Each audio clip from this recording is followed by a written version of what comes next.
heshima yako. Shikamoo. Marahaba. Kiukweli mzee, hekima zako zinahitajika sana. Hekima yako ni bora sana kustiri hiki kijiji. Mambo hayako sawa. Yaani mambo yanaenda mbele, yanarudi nyuma, yanarudi nyuma, yanaenda mbele. Hayajakaa kwenye mstari unaotakiwa. Wewe ndio muhimili. Yaani wewe ndio kila kitu. Wewe ndio nguzo. Na nguzo yusimamishwa na nguzo. Katika nguzo hii wewe ndio wakuisimamisha nguzo kwa nguzo. Mzee, wewe ni mwamba wa kutibu haya matatizo yanayoendelea katika hiki kijiji. Na kuomba sana, sahau kila kitu, fanya kitu ili kitu kiwe kitu. Matatizo yanazidi mzee. Nimekusikiliza na nakuelewa, ila acha niendelee kubaki katika msimamo wangu tu, kwa maana jema siku zote huwa halina mvumo, ila ovu la aina yoyote linakuwa na mvumo mkubwa, watu wanalisikia na kulielewa. Kwangu mimi nimeamua kukaa kando, acha niendelee kukaa kando. Usifanye hivyo mzee. Ukubwa unahitaji hekima. Ukubwa unahitaji hekima sana. Na ndio maana penseli ukiandika unaweza kufuta, maana yake ni ndogo. Lakini peni ukiandika umeandika, ukifuta ukikosea watu wanaona kama umekosea. Hebu tengeneza ukubwa wa hekima zako kuwa peni mzee, achana na hivyo vitu. Kwa sababu watu walivyo, jema hawalioni jema mpaka jema likiwa halipo. Mzee, nakuomba kwa niaba ya mimi, fanya jema, kwa sababu wewe tumekuzoea ukiwa unafanya jema. Wanakutupia lawama kwa sababu jema lako ni bora sana. Sawa mzee, nakuomba.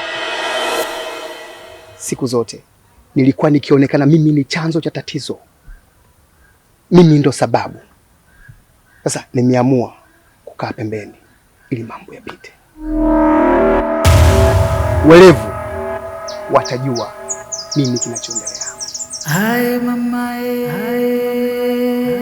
Sawa, ila kijiji kinakuhitaji.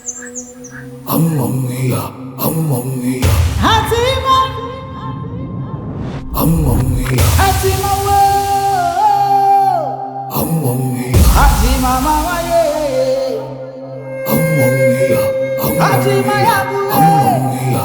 Amamia. Hatima wana wo. Amamia. Amamia.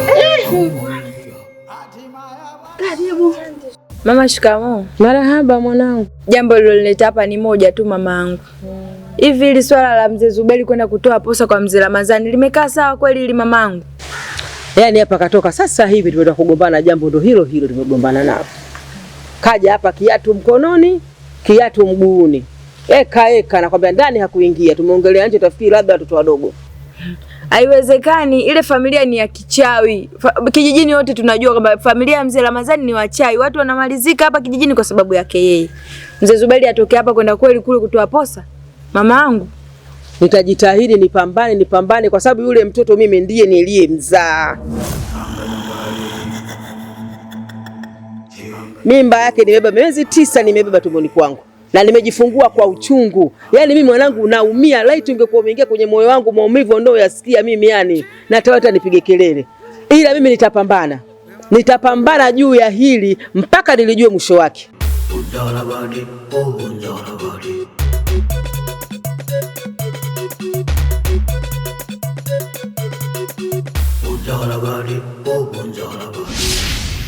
La Konko. Leo asubuhi nimekuja kwenu, nimegonga hodi katoka wifi yako, ila cha ajabu sasa kwenye mlango wako katoka msukule. Katoka msukule? Ndiyo msukule. Alafu kwenye chumba changu? Kwenye chumba chako. Huyo atakuwa wifi yangu. Yaani kashaanza kujitawala mpaka anaingiza misukule kwenye nyumba kakangu. Haijakaa sawa hii. Wewe La Konko, wifi yako tena? Ndio wifi yangu. La Konko, isije kaa kwenu mnafuga misukule, maana watu wa kijiji hiki. Umeshaanza. Maana juzi tulikuwa polini na Lema tunatafuta kuni. Tukamwona Bishakila na mzee Kigoda wakiwa wanaongelea sala kumuua Nuru. Swala la kumua Nuru? Ndiyo. Lakini wewe unajifanya mchukunuzi sana. Ngoja nende nyumbani nikachukue zana zangu. Zana zako tena? Amna kitu. Hii haijaisha mpaka iishe. Baadaye. Chini juu, anga za mbali. Chini juu, anga za mbali. Chini juu,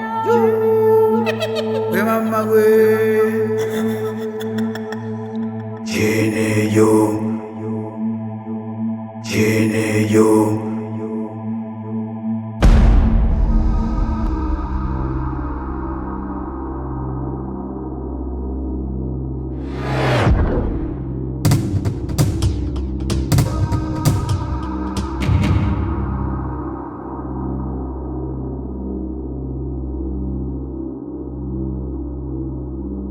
Asia!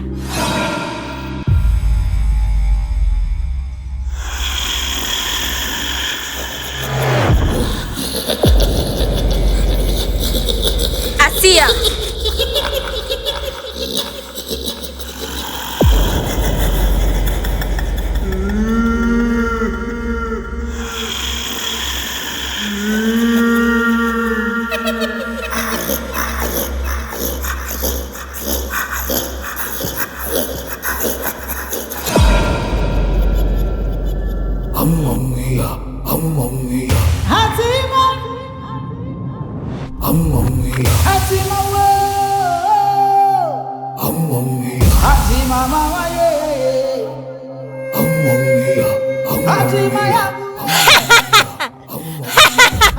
Nacheka kama komba. Hatimaya bwana we. Rua Chapombe we. Rua Chapombe we. Rua Chapombe we. Rua Chapombe we. Rua Chapombe we.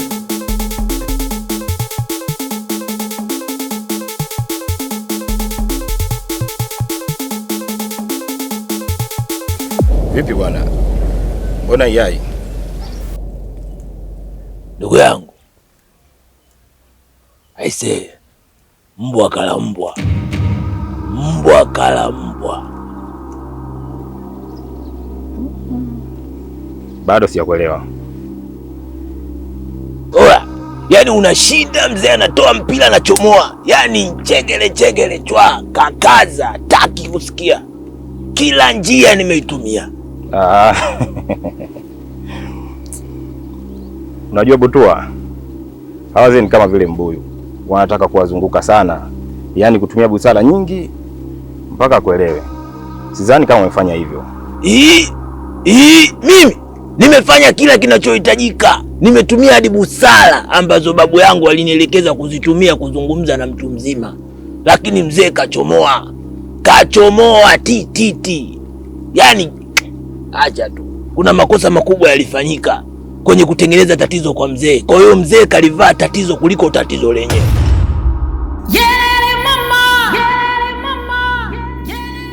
Kwa hiyo tufanyaje sasa? Mimi binafsi nimeshamaliza nilichoweza kutaka kukifanya. Kwa hiyo hapo inawezekana na wewe sasa utumie busara zako. Inawezekana mzee akanichukulia, huyu mlevi hawezi kufanya chochote, hawezi. Sasa wewe hebu jaribu wewe nafasi yako. Inawezekana na wewe ukatoboa. Ukitoboa utakuwa umesaidia, kwa sababu mzee tunamhitaji sana kutatua haya matatizo yanayoendelea katika hiki kijiji. Kwa hiyo jaribu. Sababu tu nimekuelewa. Nitajaribu kutumia busara zangu, halafu tuone kama itasaidia kitu. Unajua ukiwa na mwili unatakiwa uwe na hekima. Tengeneza hekima kwenye mwili wako.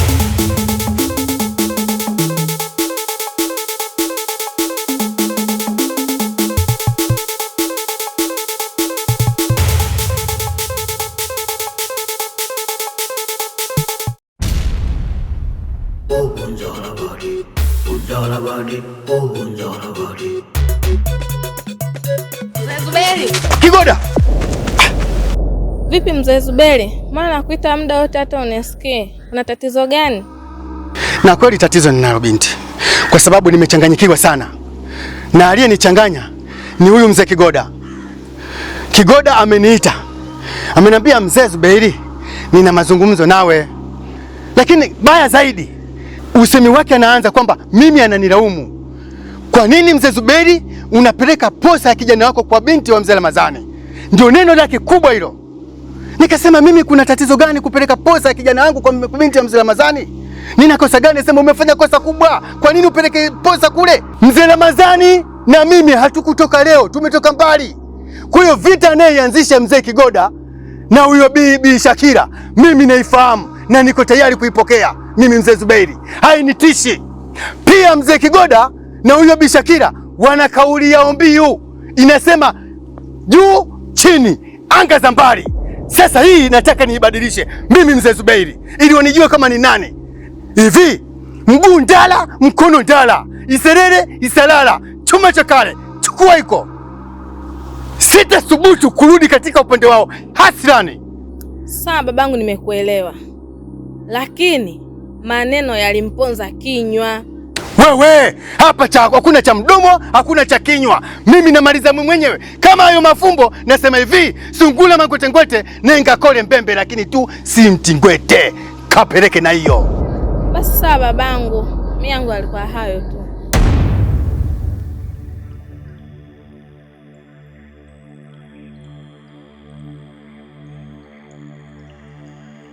Nakonka. Vipi? Umefanikiwa? Nishamaliza kazi. Unanijua kabisa, sina show mbovu. Bora ulivyomkomesha. Maana angetuharibia sifa hapa kijijini. Mimi ndo la Konko. Sijawahi kushindwa na jambo. Ndio maana wazee wote wananiamini. Na vipi kuhusu Rehema? Kuhusu Rehema, kashadabishwa na mzee Kigoda. Siku ile ile kashatiwa ububu. Na nilikuwa nashangaa. Mnamwachaje uchaombea siku zote tu yuko huko mpaka anaamua kunilopokea maneno ambayo ni siri kubwa. Safi kabisa. Bora alivyofanywa hivyo. Hii ndio dawa ya wambea. Ila nimemwadabisha. Huyu hapa. Safi kabisa.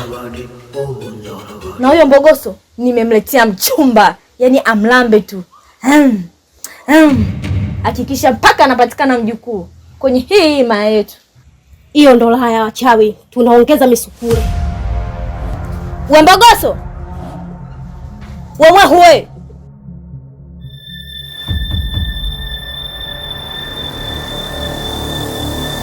nimekuletea mchumba, ni mwendo wa kumlamba tu. Umenisikia wewe mwenda azimu? Ole wako Zubai, yani mwendo wa chaga chege, mishindo tu, na nataka mjukuu. Umenielewa Mbogoso? Nenda huko.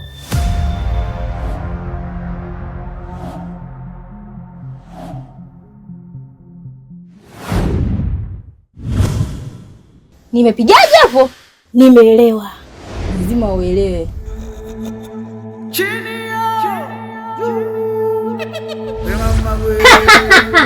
Nacheka kama komba. Chini juu. Umemwona? Nimemuona. Chini juu. Amenona? Anga za mbali. Anga za mbali. Safi kabisa. Kajazia. Chini juu. Chini juu. Yaani wewe ole uko kambemende mwenzio. Ukilambwa lambika. Ukijazwa jazika. Yaani mwekee staili zote. Yaani siku moja tu staili 5. Hakikisha mpaka tumbo. Nenda ndani. Nenda. Umbea tu. Sasa ni mwendo wa kusikiliza mlio tu.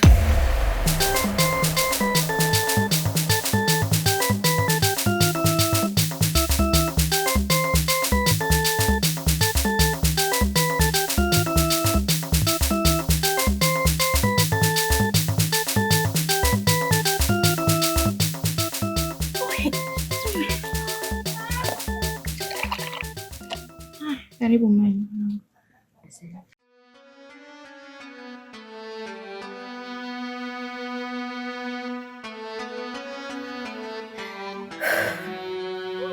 Pole. Inaonekana kuwa na kiu kweli. Nilikotoka kote huko na hili jua jamani. Ndio jua letu la kijijini, natafanyaje? Za huko. Kwetu salama tu, tunamshukuru Mungu. Vipi mdogo? Mbona huonekani sasa hivi? Ni kweli mimi sionekani mwanangu. Lakini sababu ya mimi kutokuonekana ni huyu bibi yangu. Amesafiri kaenda zake huko shamba. Kaniachia huu mji ni uangalie. Na amenisisitiza sana nisitoke. Nisiende kokote. Ila mimi nikisema nikaidi niondoke, basi huko Minara itasoma. Na maanisha atajua tu. Na ndio maana mnaniona sionekani. Sawa. Mimi nilikuwa nimekuja kukuambia nataka niolewe. Cheleko mwanangu umekuwa. Alhamdulillah. Ongera binti yangu. Asante. Basi sawa. Ila mimi nataka nimjue huyo mkwe wangu. Nani? Yaani niambie mapema nimjue. Mama mdogo naye ni mtoto wa mzee Zuberi. Mzee Zuberi huyo? Kijana wake yule anaeka mjini? Ndiyo, huyo. Hapa tuombe tu heri. Bibi yangu arudi. Bibi akisharudi tu. Yaani nitakavocheza. Sipati picha siku hiyo. Mimi ndo mama mdogo ndo mimi shughuli nitakuwa na nitatamba nayo. Nitajulikana kijiji kizima kwamba mama mdogo naozesha. Nielewa mwanangu. Sawa, nimepokea baraka zako. Asante. Basi mimi acha niende. Si unamjua baba? Haya, bye mama mdogo. Haya, kwa heri mwanangu. Ufike salama Haya mama.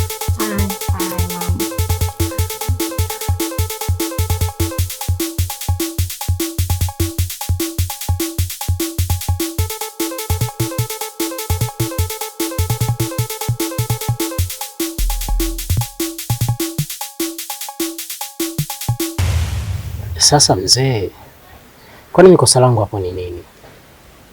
Kwa sababu mimi nazungumza kitu ambacho kinanitokea, nazungumza hisia zangu. Unajua tu kama nifika hapa mimi sikai kwa amani. Ndio maana nakuwa nawaambia watu bwana, mimi natokiwa na hivi na kuwa hivi na hivi. Sasa sijaona ubaya wangu hapo ni nini? Kijana, haya mambo yote unayasikia katika kijiji hiki, basi kama mtoto wa kiume unapaswa uyahifadhi. Haupaswi tena wewe kuyasambaza. Umeniona mimi umri huu? Najua vizuri, nasikia mengi. Yawezekana kuliko hata wewe unayosikia. Lakini na yahifadhi. Ina maana nyinyi mnakubaliana na hii hali. Yaani nimeshindwa kabisa kupambana na hii hali iishe. Nasema tuacheni. Kijana, haraka yako hiyo ya kutaka kumaliza mambo ya hapa kijijini utakuwa uyawezi. Kwa maana kama sisi tulikuwa ndani ya kijiji hiki tunayaacha kama yalivyo, wewe je? Mama! Alafu hata huyo rafiki yako pia ana mambo kama haya unayosikia,